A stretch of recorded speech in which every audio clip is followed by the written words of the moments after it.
Have you ever really stopped to ask yourself why you do what you do? Why you stand in line at the coffee shop without questioning it?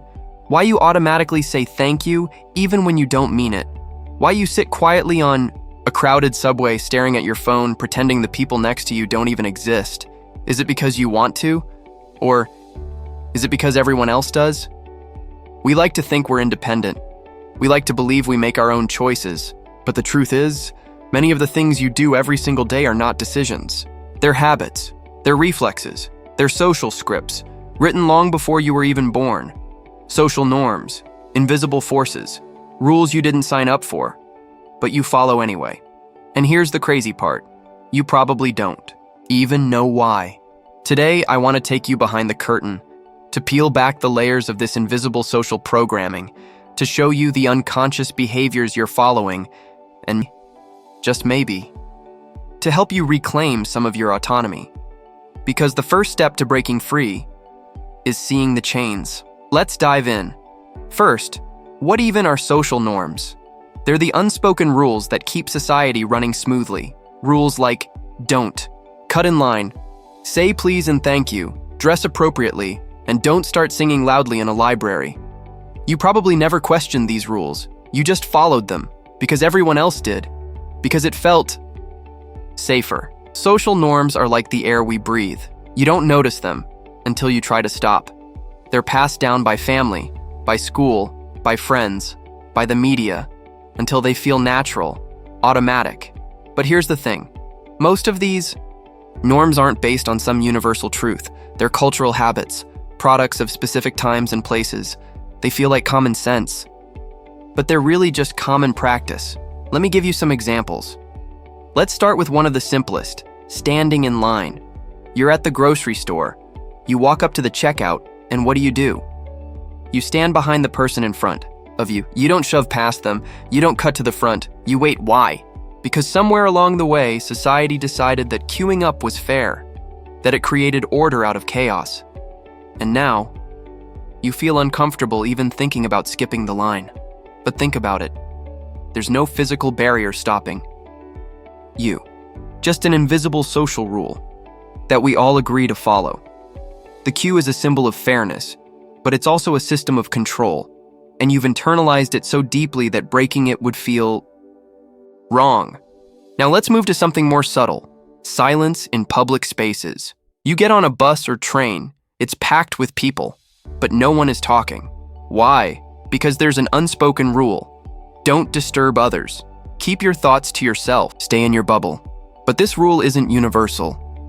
In some countries, public transport is loud and lively, filled with conversation and music. In others, it's silent and cold, like a moving library. The social norm is different depending on where you are, but the effect is the same. You adapt without even realizing it. You don't question it. You just comply. Now let's talk about eating.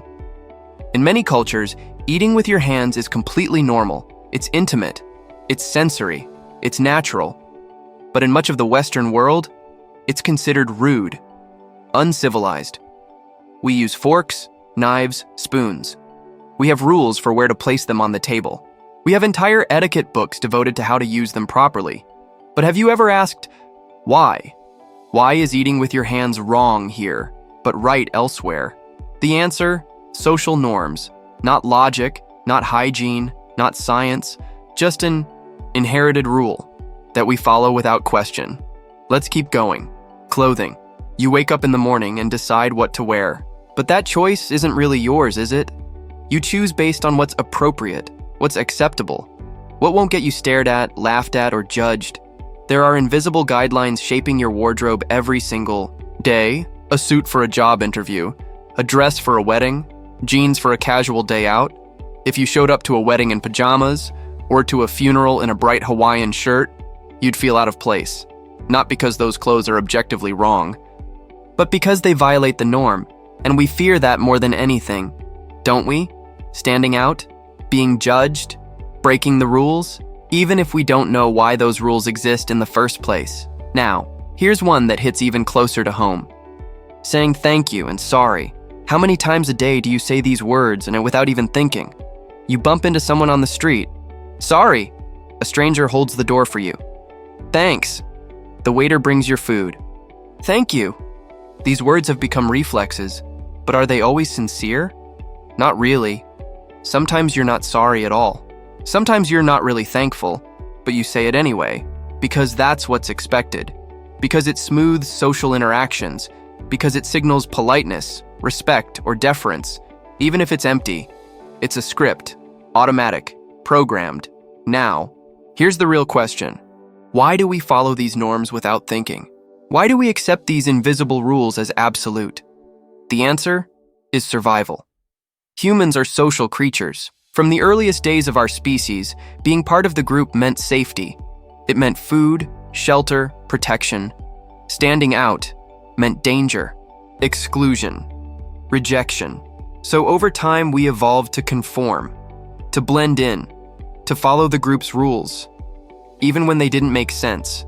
And today, those instincts still drive us. We follow social norms because they give us predictability. They give us structure. They make social interactions smoother, easier, safer. But there's a dark side.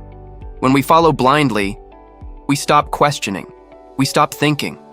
We let the invisible rules dictate our actions, our choices, even our identity. So, what happens when someone breaks a norm? They get stared at, judged, excluded. Think of the person who talks loudly in a quiet cafe, or the one who dresses in a wildly unconventional way at a formal event, or the stranger who strikes up an unsolicited conversation in an elevator. We recoil. We whisper. We avoid them. Why? Because they broke the script. They reminded us that the rules are made up, and that terrifies us.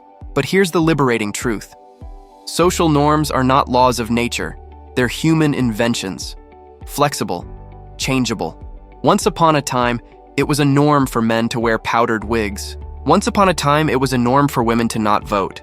Once upon a time, it was a norm to smoke on airplanes. All of these were once normal, until they weren't. Norms evolve, and that means you can choose which ones to follow. You can question them. You can break them. You can even create new ones, but only if you become aware, because awareness is the antidote to unconscious conformity. So here's my challenge to you. Pay attention. The next time you find yourself standing in line, sitting silently in public, saying sorry without meaning it, stop. Ask yourself, do I want to do this? Or am I just following the script? Because the moment you ask that question, you take back control. You move from passive participant to active creator. You stop living on autopilot and start living by choice. Social norms will always be there. Some are useful, some are silly, some are oppressive, but none of them are unchangeable. The power is yours. If this message resonated with you, if it made you think differently about the world around you, do me a favor. Hit that like button. Leave a comment. Tell me about a norm you've questioned recently. And if you haven't already, subscribe to the channel for more videos just like this. Together, let's keep questioning the world. Let's keep growing. And most importantly, let's keep choosing instead of just complying. Thanks for watching. See you in the next one.